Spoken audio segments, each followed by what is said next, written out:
infância, assim, muito boa, graças a Deus. Nasci em berço católico, então meus pais sempre criaram a gente na igreja católica. Eu sempre gostei muito, né? Tem muita criança que não gosta de ir pra catequese, que não gosta de ir pra igreja, pra missa, que dorme. Eu nunca tive esse problema. Eu sempre gostei. E me enturmava, assim, sabe? Eu perguntava pra catequista, me interessava, queria saber, queria aprender. Então, essa parte foi muito boa. A gente tá vendo uma igreja também que tem muitos acampamentos, muitos eventos, muitos retiros para crianças também. Então, desde pequenininho eu participava, eu gostava, fazia parte. Então, isso sempre foi muito bom para mim. Infância missionária, acampa dentro, eu sempre fiz parte. Depois veio a adolescência, os doutores também, né? Mas então, a parte da criança e adolescente, que eu vou contar um pouquinho, que foi muito desafiador para mim, foi o momento ali da transição entre criança e adolescente, a puberdade, né, ou a primeira menstruação.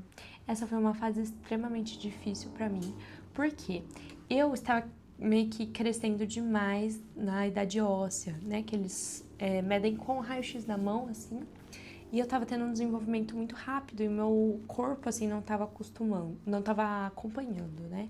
Então eu precisei fazer bloqueio hormonal desde os 9 anos. Entrei com um nutricionista e tudo mais, só que como uma criança de 9 anos, eu não estava entendendo direito o que estava acontecendo. Acho que meus pais também não souberam me explicar direito, mas assim, quando eu ia na médica, a médica falava, explicava, só que mesmo assim estava muito confuso, sabe, na minha cabeça. Eu tinha que tomar injeção todo mês, uma vez por mês. E aí eu comecei a engordar muito por causa da injeção também. Então, todo esse processo de autoimagem, de entender. Então, eu vi as meninas, tipo assim, da minha escola, muito magrinhas, muito sequinhas, e eu lá engordando. Então, assim, era muito difícil para mim processar tudo isso, entender. Hoje, olhando assim, foi um processo muito de amadurecimento. Foi a primeira vez que eu tava crescendo. E uma vez me falaram assim, eu não lembro quem foi, eu só lembro aonde foi, mas me falou assim, crescer dói mesmo. E aí, eu pensando e andando ao longo da vida, eu fico pensando o quanto isso me impactou. E eu não sei nem quem falou. Não acho que foi minha mãe, meu pai, nem o médico, nem a médica que falou nada. Foi uma pessoa, assim, aleatória. E como fixou isso na minha cabeça. E aí, ao longo da minha vida, eu percebo que toda vez que eu tô crescendo e desenvolvendo, eu tenho uma dor. Então, nesse momento, assim, de crescimento, o que era mais confuso na minha cabeça era: eu tenho que crescer, mas eu não posso crescer. Tipo assim, eu tô tomando remédio pra não crescer, mas em outra questão, assim, eu preciso crescer porque meus irmãos ali, minha mãe cuidava deles, nós somos em 3 irmãos, eu era mais velha, e aí muitas vezes ela não conseguia cuidar de mim, ela tinha que dar mais prioridade aos mais novos, isso é de fato, né? O meu irmão mais novinho, 3 anos, minha irmã com 5, então eu meio que tinha que me virar, crescer, aprender a lavar o cabelo sozinha, tomar banho sozinha, ir para as atividades sozinha. Então eu tinha que crescer. Só que de alguma forma eu também estava tomando remédio para eu não crescer. Então você entende como na cabecinha da menina de 9 anos fica? E eu acredito que muitas meninas passam por isso. Essa questão da autoimagem, de entender como é o seu corpo, é um processo que você está entendendo. E aí, linka com o outro episódio que eu contei, foi da minha cirurgia de gastrointestinal que eu fiz quando eu tinha 5 dias de vida. E aí eu fui crescendo e aquela cicatriz estava ali. Então, quando eu fui crescendo, 9 anos, tendo ideia de tudo isso, passando por tudo isso, eu tinha muita vergonha de usar biquíni, por exemplo. Porque aparecia minha cicatriz, eu não gostava, eu tava gordinha, já ganhando peso, então ficava marcando. Então eu queria fazer alguma coisa com aquilo. E aí uma amiga da minha mãe, dermato, ela veio e me falou assim: a gente pode fazer isso, pode tirar, não sei o que lá, não sei o que lá, e fazer assim. Mas aí minha mãe pegou e falou assim: sabe, cara, essa cicatriz, ela ela significa que você teve vitória, ela simboliza essa vitória, né, que você teve na sua história de vida. Então ela contava toda vez a história que eu tinha e aquilo foi me mudando, sabe? Eu falei, poxa, realmente, né? Será que vale a pena eu tirar? Faz parte de mim e tal. E aí eu fui aceitando. Então esse processo dela me contar isso, eu meio que resolvi essa história da cicatriz, né? Então eu resolvi. Mas essa coisa de estar crescendo, mas não poder crescendo, ainda era uma dificuldade. E aí a médica que estava me acompanhando em endócrino, ela me deu um livro, e esse livro tava assim, A Menina que Quer Crescer. E era muito interessante, porque era exatamente o que eu estava vivendo. Porque tinha hora que a menina era muito grande para fazer certas coisas. E aí tinha hora que ela era muito pequena para fazer certas coisas. Por exemplo, esse exemplo típico. Ai, mas você é muito grande para ir no pula-pula, né? Então, 9, 10 anos já tá ali mais grandinha, mais altinha, já não pode mais no pula-pula, porque é só pra até 5 anos.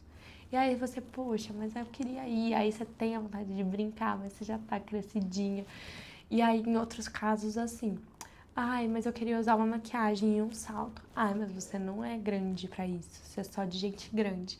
Então, isso constantemente rodeia a vida da criança, né? Então, por que que eu tô abordando tudo isso? Como isso impacta no dia a dia das crianças, como a gente fala.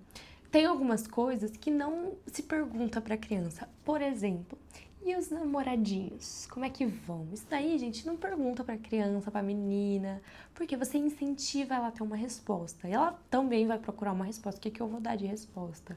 E incentiva a pessoa, a criança a ter a sexualidade mais aflorada. É uma coisa que não se deve perguntar. E a outra coisa também que não é ideal de chamar é a menina de 10, 11, 12 anos de mocinha. Porque ela não é mocinha, ela é uma menina, 12 anos ainda é menina. Então, hoje em dia, se tem tanto crescimento ali de exposição sexual antes, desenvolvimento de mama, desenvolvimento disso, aquilo, tanto por alimentação e exercício físico, dependendo de como que é a rotina daquela menina, né, principalmente, mas também a exposição à sexualidade, aos filmes, tipo de filme, tipo de música que ouve. Então, que nem hoje muito funk, muita música que isso de expor a mulher, o corpo da mulher, principalmente funk, né, tem muito disso. Então tem que tomar muito cuidado quando expõe para criança. Mas não era muito meu caso. Na época que eu estava fazendo esse tratamento endócrino, realmente eu mudei eu estava num processo de mudar de manhã para tarde, que foi também muito difícil para mim, mas eu escolhi. Foi uma escolha minha, eu queria sair da parte da manhã, de estudar de manhã, para ir para tarde. E aí minha mãe, coitada, se virando, né? Porque era 2 crianças de tarde, uma criança de manhã. Então foi muito difícil para ela. Muitas vezes eu tinha que esperar terminar o período da manhã até a tarde, porque ela ia me buscar quando levava meus irmãos.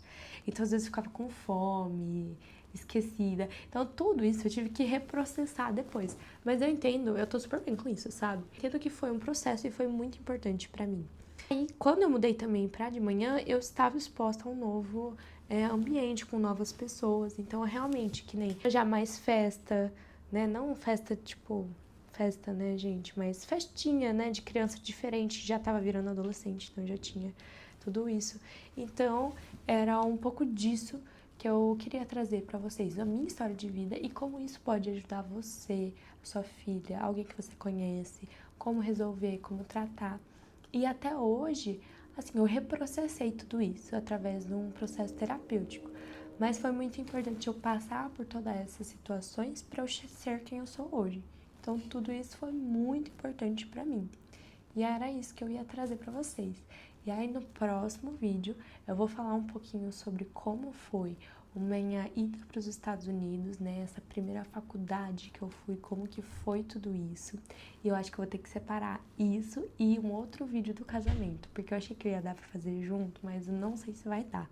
Vai depender de quanto tempo eu vou falar em relação a minha ida para os Estados Unidos, mas tem muita coisa, gente.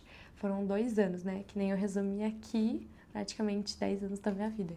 Mas a minha ida de 2 anos lá foi tão espetacular, tanta coisa, que eu acredito que eu vou precisar de mais tempo do que 10, 12 minutos, que são os vídeos que eu tô fazendo por aqui. Um abraço!